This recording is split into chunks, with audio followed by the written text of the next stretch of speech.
So we are basically talking about three phases of COVID-19. The first phase, the second phase, and the third phase. The first phase is first 9 days. The first phase is first 9 days of COVID-19.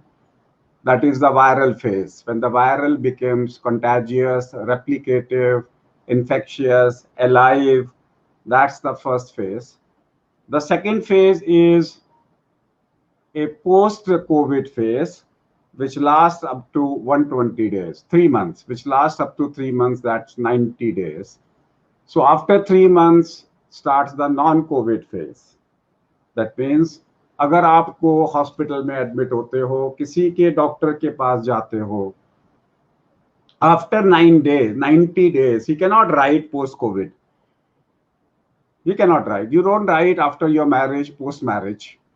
Do you write? Do you write post-diarrhea? Do you write post-constipation? आपको जुकाम हुआ था, do you write post-जुकाम? Do you write post? No, you don't write. You don't write unless you have suffered from a major illness.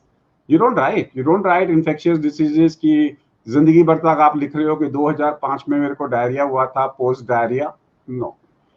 सो जो recommendation है कि आपको 9 दिन तक आपको कोविड बोलेंगे, 3 महीने तक आपको पोस्ट कोविड बोलेंगे, और 3 महीने के बाद में आपको नॉन कोविड बोलेंगे.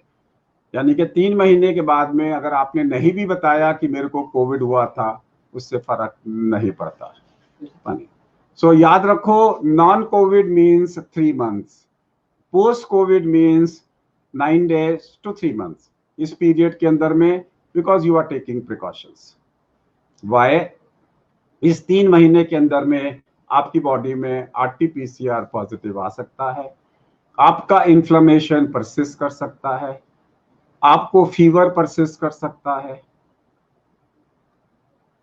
अगर ऐसा है, क्योंकि इस पीरियड में आपको ऑब्जर्वेशन चाहिए. मान लीजिए आपको 15 दिन के बाद में कोविड लाइक सिम्टम्स दोबारा आ गए, उस सिचुएशन के अंदर में वो लिखेंगे पोस्ट कोविड रिलैप्स, चाहे वो इन्फेक्शन हो, री इन्फेक्शन हो, पता नहीं, लेकिन कोविड लाइक सिम्टम्स तो आए ना आपको. तो अगर आप उसको पोस्ट कोविड नहीं लिखोगे तो आप कोविड समझोगे उसको. 3 महीने बाद में वो नॉन कोविड हो गया. 3 महीने बाद में वो इंसान नॉन कोविड हो गया. ये इंपॉर्टेंट है समझना. सो पहले 9 दिन कोविड, 3 महीने पोस्ट कोविड, और उसके बाद में non Covid. You are not suppose to write post Covid after 3 months. कहां से आया ये डाटा? अप टू डेट से. अप टू डेट एक ऐसी जर्नल है जिसमें लेटेस्ट इंफॉर्मेशन होती है, and they clearly talk about कि 3 महीने के बाद में आप इसको नॉन कोविड बोलिए. सो 3 महीने के बाद में आपको कोविड की प्रिकॉशंस लेने की जरूरत नहीं. आप किसी अस्पताल में जाएंगे, हो सकता है वो अस्पताल आपको पूछेगा आपको कोविड हुआ था, आपने बोलोगे हाँ मेरे को कोविड हुआ था, तो 3 महीने तक वो हो सकता है आपके सिम्टम्स को वॉच करे, दोबारा टेस्ट कराए, लेकिन 3 महीने बाद में you are absolutely non Covid. क्योंकि एक बार हमने मास्क पहनना सीख लिया, तो अब हमारे को पोल्यूशन से भी बचना है, टीबी से भी बचना है, दूसरे वायरसेस से भी बचना है. ये नॉन बन जाना चाहिए, 22 दिन हो कि 22 महीने हो.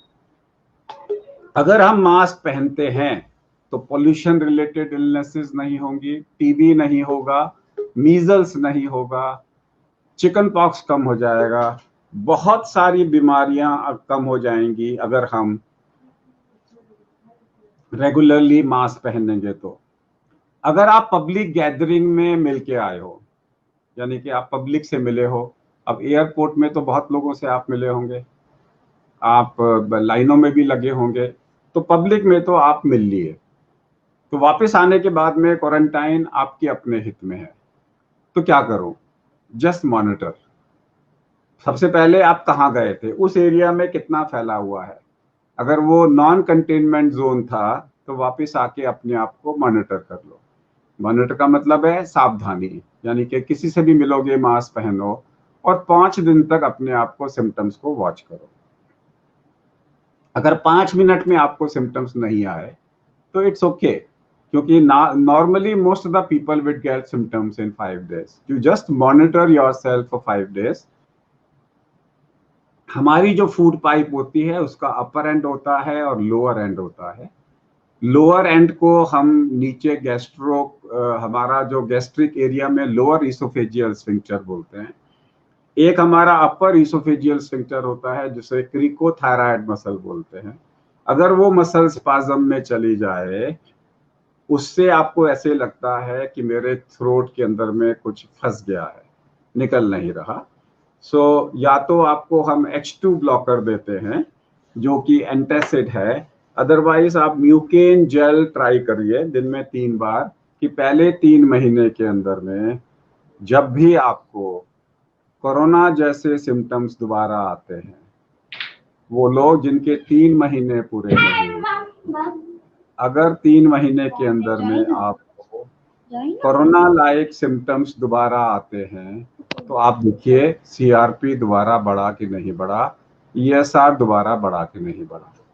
अगर आपका CRP और ESR बढ़ा है, इसका मतलब है कि बॉडी में इम्यूनोलॉजिकल रिएक्शन अभी भी है, उसको फिर हम इलाज करके ठीक करते हैं।